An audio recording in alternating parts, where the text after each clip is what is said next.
各位弟兄姊妹早晨，俾我喺度分享一段對話。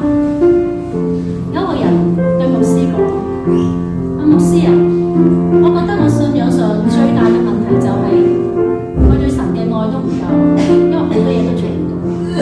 跟住牧師就答翻佢話：唔係啊，嗰個唔係你嘅問題，真係唔係你嘅問題。你嘅問題係你唔明白神佢有幾咁愛你。因為如果你明白神有幾咁愛你嘅時候，你就會忍唔住去愛翻佢。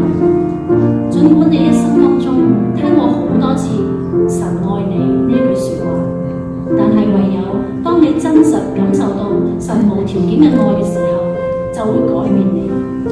神喺你信你嘅時候愛你，就好似佢喺你困難嘅時候一樣咁愛你。當你感受得到神愛你嘅時候，佢愛你；但當你感受唔到佢嘅時候，佢都係咁愛你。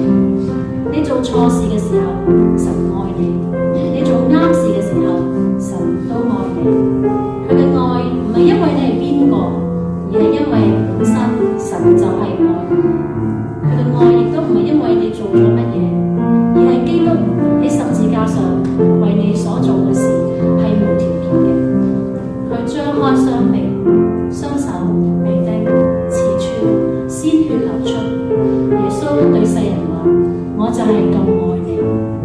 讓我哋每天依靠神多一啲，更加去學習回應佢嘅愛。而家就讓我哋為主獻上我哋嘅歌，請大家一齊起立。